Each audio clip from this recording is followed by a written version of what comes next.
Just I am teaching you today about tense.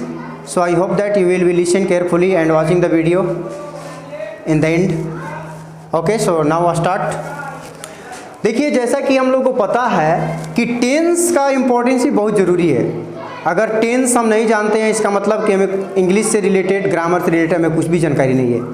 अगर मान लीजिए हमें टेंस की पूरी जानकारी हो जाती है तो हम ग्रामर में बहुत सारे क्वेश्चंस को आसानी से सॉल्व कर सकते हैं। चाहे हमें स्पोकन में बोलना हो, स्पोकन बोलना हो, या वॉइस बनाना हो, या नरेशन बनाना हो, हर जगह टेंस की ज़रूरत होती है। तो चलिए हम आप लोगों को ऐसे कुछ ट्रिक्स बताएंगे जिसके थ्रू आप सेकंड में, मिनट में नहीं सेकंड में आप पता लगा सकते हैं कि कौन सा सेंटेंस किस टेंस से बिलोंग करता है। तो चलिए हम वीडियो का स्टार्ट करते हैं और देखते हैं। देखिए, सबसे पहले हम आपको बताएंगे कि हमें पता है कि टेंस के 3 काइंड्स होते हैं, main, present, past and future.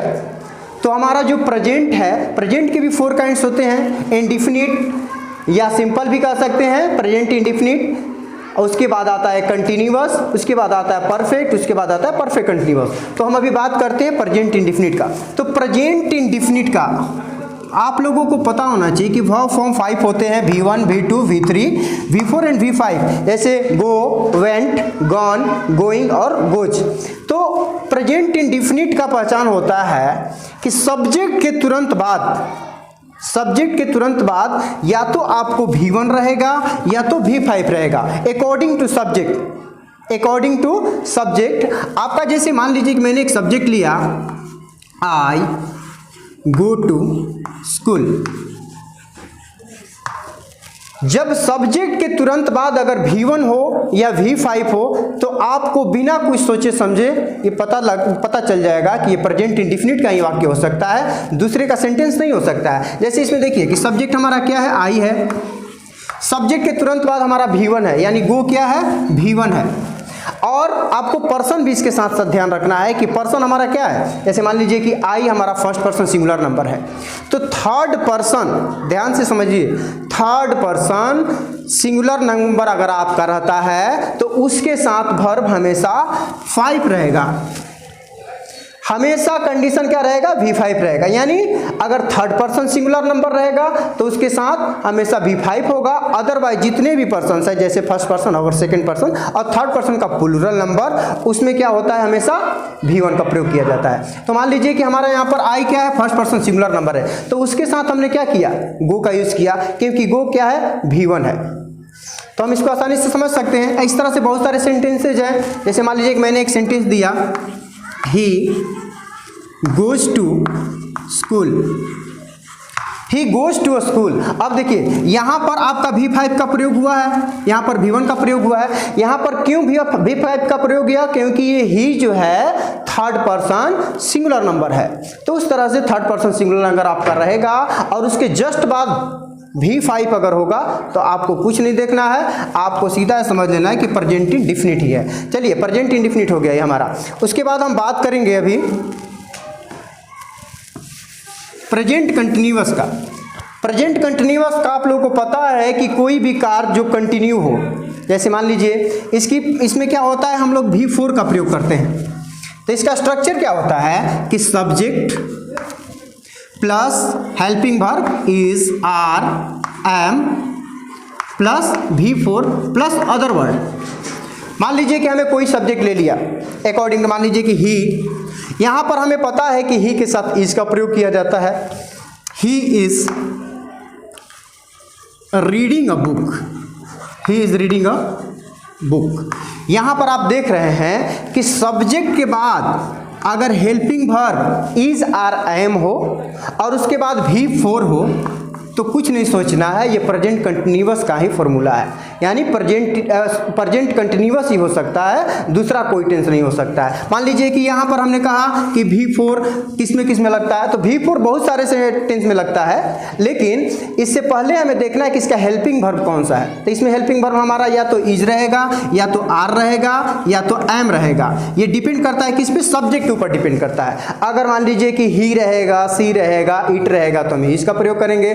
अगर यहाँ पर दे रहेगा, यू रहेगा, वी रहेगा तो हम आर का प्रयोग करेंगे। बस सीधी सी बात है, बहुत सिंपल है। थोड़ा सा आप लोगों को माइंड कंस्ट्रेट करना है, रट्टा नहीं मारना है, थोड़ा सा समझना है, स्ट्रक्चर को थोड़ा ध्यान देना है कि सब्जेक्ट के बाद is are am plus V4 और प्लस अदर वर्ड, कोई प्रॉब्लम नहीं।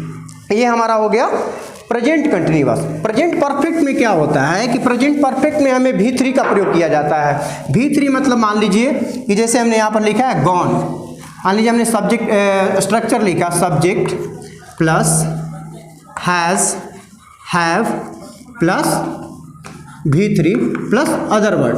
मान लीजिए कि हमने सब्जेक्ट लिखा, और ये भी बता दें आप लोगों को कि हैज किसके साथ प्रयोग किया जाता है और हैव किसके साथ प्रयोग किया जाता है। जब भी थर्ड पर्सन सिंगुलर नंबर होगा तो उसके साथ केवल हम लोग क्या करते हैं, हैज का प्रयोग करेंगे, अदरवाइज सबके साथ हैव का प्रयोग करेंगे। जैसे मान लीजिए कि मैंने एक सब्जेक्ट लिया he has gone to a school, he has gone to a school. अब यहाँ पर देख रहे हैं कि यहाँ पर वर्ब जो है वो फॉर्म 3 में है, तो इससे पहले हमने क्या किया, हैज़ का प्रयोग किया। क्यों हैज़ का प्रयोग किया, क्योंकि ये ही जो है थर्ड पर्सन सिंगुलर नंबर है। यहाँ पर ये चेंज हो जाएगा, हैव भी आ सकता है, लेकिन जब ये पर्सन चेंज होगा तब। अगर मान लीजिए कि हमने यहाँ पर सब्जेक्ट के रूप में सेकंड पर्सन यूज किया यू, तो यहाँ पर क्या हो जाएगा, have, you have gone to a school. कोई दिक्कत कुछ नहीं। ये थोड़ा सा बस ध्यान देना है कि हमारा वर्ब फॉर्म के पहले कौन सा हेल्पिंग वर्ब यूज होता है। अगर हेल्पिंग वर्ब के मान लीजिए कि हमको थोड़ा सा प्रॉब्लम किस चीज़ में होता है, यहाँ पर होता है कि पर्सन के साथ कौन सा हैज होगा कि कौन सा हैव होगा, क्या होगा, ये थोड़ा सा दिमाग लगाना है बस। और यही आपका प्रेजेंट परफेक्ट हो गया क्लियर, कोई दिक्कत। चलिए आगे बढ़ते हैं। इसके बाद आता है present perfect continuous. Present perfect continuous में भी बस वही थोड़ा सा होता है क्या, इसमें भी V4 का प्रयोग किया जाता है। मान लीजिए कि हमने सब्जेक्ट लिखा, उसके बाद हमने क्या लिखा, हैज़ हैव प्लस इसमें बीन ऐड हो जाता है प्लस V4 और प्लस अदर वर्ड, है ना। उसमें हमने क्या किया था प्रेजेंट परफेक्ट में, ये हमारे पास नहीं था, ये नहीं था, लेकिन इसमें क्या हुआ है, आपका चेंज हो गया। इसमें बीन प्लस हो गया है और उसमें V3 का प्रयोग कर रहे थे, इसमें हम V3 का कर रहे थे, इसमें V4 का करेंगे।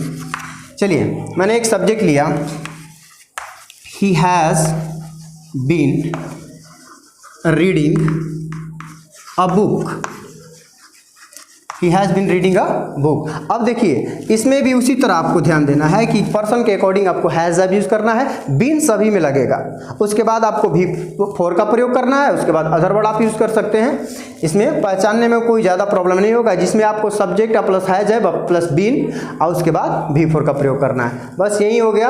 आप आज प्रेजेंट के बारे में पढ़ चुके कि प्रेजेंट के present indefinite, present continuous, present perfect और प्रेजेंट परफेक्ट कंटिन्यूअस में हम कैसे किस सेंटेंस को पहचान करें। ये बहुत सारे बच्चों के साथ प्रॉब्लम होता है कि पहचान नहीं पाते हैं, वो 10th तक पढ़ते हैं, 10th 12th कर गए, फिर भी उनको बढ़िया समझ में नहीं आता है कि सर ये बताइए टेंस क्लियर नहीं हो पा रहा है कि इतना बड़ा सेंटेंस है, उसको हम कैसे फाइंड आउट करें कि किस टेंस से बिलोंग करता है। तो बस थोड़ा सा यही ट्रिक आपको समझना है। अगर कोई भी प्रॉब्लम होता है तो आप हमें कमेंट कीजिए, हम आपको सॉर्ट आउट करेंगे। और अगर आपको हमारी वीडियो अच्छी लगे तो आप सब्सक्राइब, लाइक और शेयर जरूर करें। Thank you.